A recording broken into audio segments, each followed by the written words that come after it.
Всем привет и спасибо, что заглянули ко мне на мою любимую кухню, где мы с вами готовим вкусно, быстро, бюджетно и, самое главное, полезно.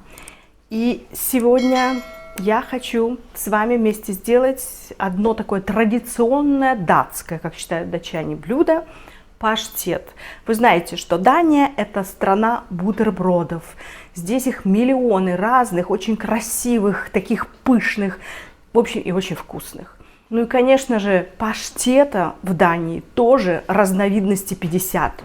Но паштеты, понимаете, если вы почитаете декларацию, то обязательно там какой-то сахарок добавлен, ну, может быть, немножко больше соли, чем вы бы хотели. Но я сегодня вспомнила один свой старинный рецепт, который когда-то, когда я была юная и молодая, моя свекровь, она еврейского происхождения, делала вот именно на все праздники этот великолепный куриный паштет. И я, увидев наконец-то куриную печень, в Дании это тоже нужно иметь большое счастье, купить вот эти вот субпродукты, потрошки какие-нибудь, печень куриную, да, ну, может быть, раз в полгода где-нибудь в Лидле на какой-нибудь особой неделе, я не знаю, Восточной Европы, к примеру, они продают замороженную куриную печень. И, в общем, в этот раз мне удалось ее купить, я вспомнила этот рецепт, он состоит буквально из 3 ингредиентов и делается за 10 минут. Ну что, идемте готовить. Для приготовления нашего паштета нам с вами понадобится 2 такие кастрюльки, где мы будем варить с вами саму печень и яйца, небольшую формочку, куда мы с вами переложим наш паштет, сковородку, соответственно, маленькое полотенце, лопатку и измельчитель. Ну и из продуктов питания нам будет нужно буквально 4 продукта. Это 2 луковицы, у меня большие, поэтому я взяла только 2, которые я порезала, и мы их сейчас с вами обжарим. 1 морковка, 500 грамм куриной печени, 5 сырых яиц, которые мы сейчас будем с вами варить также, и 1 столовая ложка масла тхи, на котором мы будем обжаривать наш лук. Вот эти продукты нам нужны будут. Всего лишь так их мало, и все будет очень просто. Ну и начнем мы приготовление с того, как мы обжарим лук и поставим вариться печень и яйца с морковкой. Куриную печень я залила водой, положила туда также морковку, посолила. И сейчас она должна провариться у нас буквально минут 10. Яйца мы также должны довести, чтобы они были как бы такие вкрутую, сваренные вкрутую, да? Сковородку я сейчас разогреваю. Мы добавим скоро с вами масло тхи и будем обжаривать наш лук. Выкладываем наше масло. Масло тхи я всем рекомендую. Это топленое масло, можно его и так назвать, потому что у него очень высокая температура дымления. То есть это очень-очень полезное масло. Лучше, чем всякое растительное.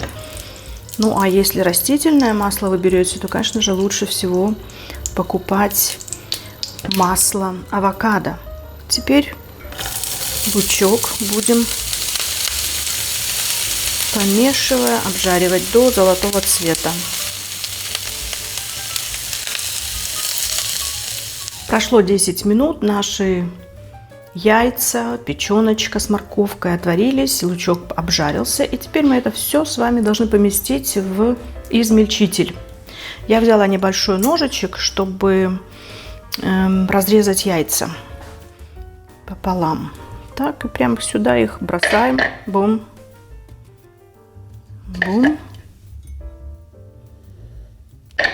Морковку я тоже надрежу. Так. Просто чуть-чуть, она хорошо сварилась. Теперь сюда же отправляем печеночку. Бульон я оставила, и, может быть, мы его тоже в конце с вами добавим. И в завершении мы добавляем наш жареный лучок. Теперь закрываем и немножко пошумим.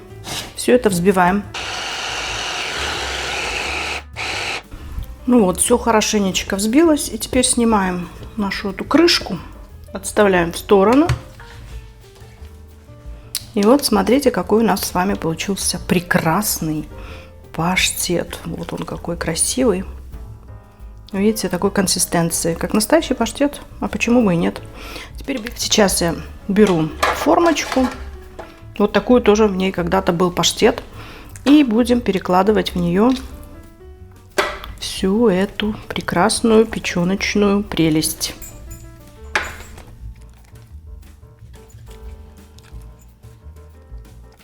Я взяла еще одну силиконовую лопатку, чтобы было легче все выравнивать, разравнивать, чтобы все у нас было красиво.